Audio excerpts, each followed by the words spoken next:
Olá pessoal, muito boa tarde, espero que todos estejam bem. Eu estou fazendo esse vídeo aqui para falar da RDC 430 e da atualização dela, que foi a RDC no 653 de 24 de março agora de 2022. Então ela alterou o artigo 64 e o artigo 89. Vou falar aqui do artigo 64, ela incluiu o inciso 5º aqui, que significa prover acesso aos medicamentos estritamente a pessoal autorizado e treinado. Isso é uma coisa já sabida da indústria farmacêutica, porém, para transportadores, houve a necessidade de reforçar esse controle, impedindo que qualquer pessoa acesse o depósito, ou o cross-docking, ou a cabine, ou o baú do caminhão, e colocar o medicamento lá em risco em relação à qualidade e segurança, tá certo? As mudanças grandes ocorrem a partir do parágrafo 1º. Na RDC 430, estava escrito que o controle previsto no inciso 3 pode ser eliminado quando da utilização de condições de transporte qualificada para a rota. O controle previsto é o controle de passivo e ativo, né? E agora ficou assim, o controle previsto no inciso 3 pode ser eliminado quando utilizar-se de condições de transporte qualificadas para a rota ou condições justificadas tecnicamente pelo fabricante. O que é isso? Na minha ótica, na minha visão, significa que a empresa tem que ter informações técnicas e científicas bastante coerentes e robustas para poder eliminar esse controle, né? Controle da temperatura. Então, vejo que um item importante para as empresas é o estudo de estabilidade de excursão. Então, ter um estudo bastante abrangente de excursão significa que a empresa vai poder abrir mão de controlar.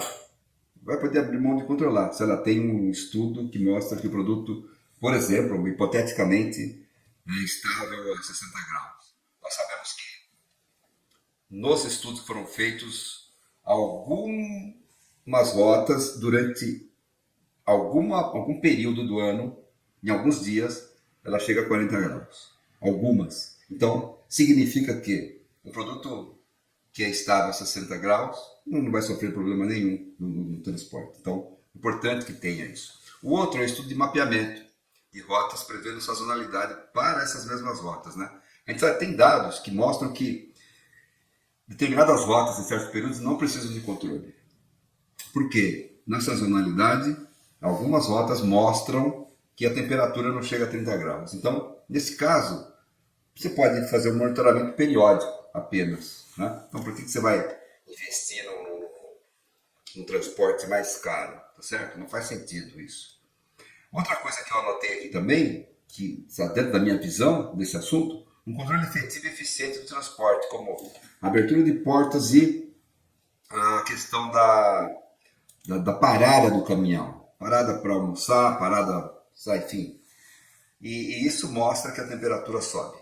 A temperatura, quando o caminhão está parado, a temperatura sobe. Então, existe aí uma oportunidade muito grande para os transportadores, para as empresas, poderem gerenciar isso melhor. Eu sei que é difícil, né? É mais complicado, mas enfim, para determinadas rotas e determinados medicamentos, isso é amplamente possível. Outro dado assim que eu acho que nunca foi devidamente estudado dentro da indústria farmacêutica são os dados de uma curva de Arrhenius, que ela faz uma correlação entre a constante da velocidade de reação, que essa velocidade de reação é de degradação, a energia de ativação e a temperatura. Então nós temos aí a estabilidade a 30 graus, o estudo de estabilidade acelerada a 40 graus. A gente pode juntar esses dados e tentar fazer uma extrapolação de quais as temperaturas em que o produto vai apresentar degradação e vai começar a cair a sua atividade. Então, fica aí uma dica para utilizar esse conhecimento científico. E o outro item que eu anotei, o quinto item, seria os dados de estabilidade do medicamento e os dados de estabilidade do IFA. A gente sabe que existe grande parte dos insumos farmacêuticos ativos são ésteres que são muito sensíveis à umidade, à água, a calor e oxidação. Aliás, umidade e água é umidade, né? Umidade, o calor, a oxidação, tudo mais. Enfim,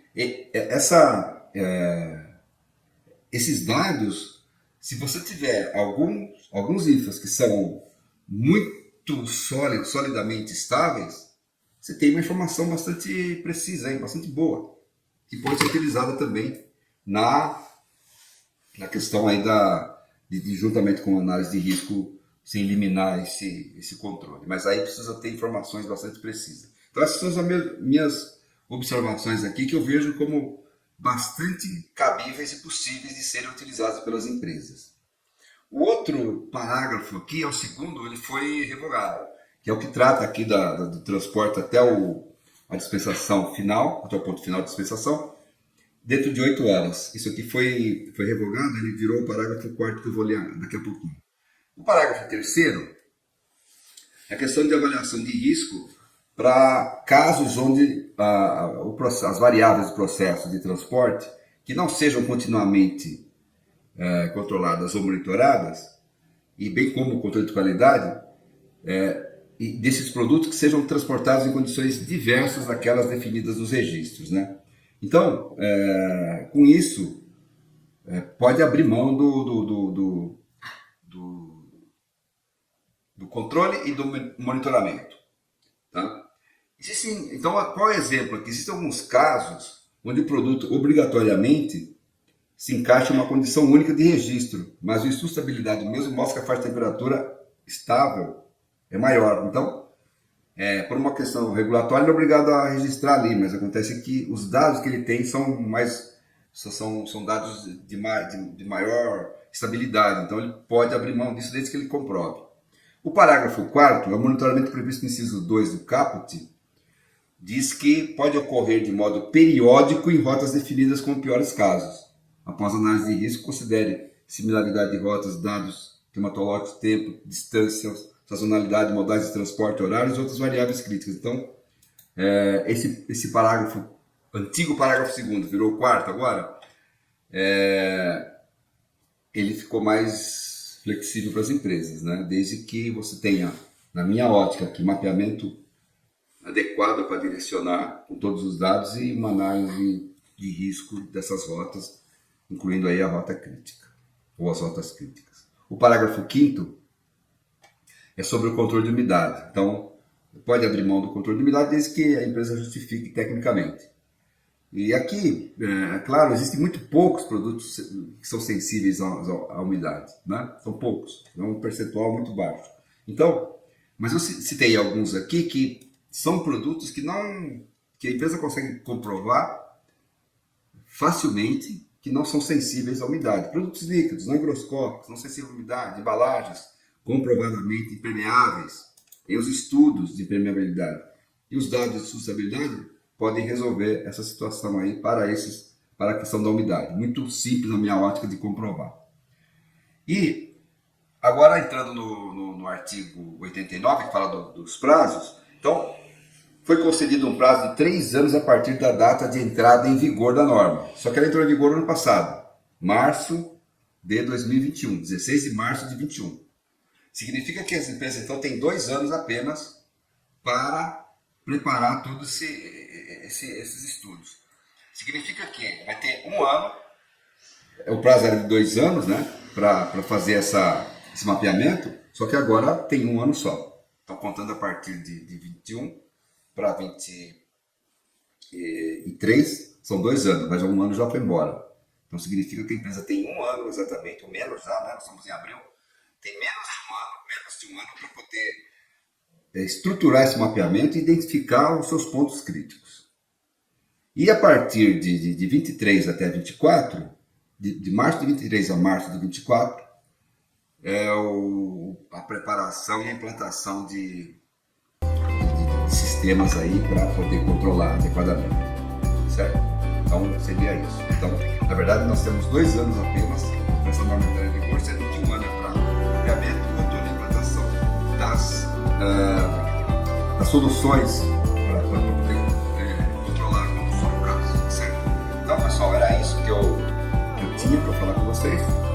Espero que fiquem todos bem. E caso necessitem conversar sobre essa questão toda do mapeamento, estarei à disposição aí para auxiliá-los e ajudá-los nessa questão. Também como análise de risco, tá bom? Tenham todos aí uma boa semana. Obrigado.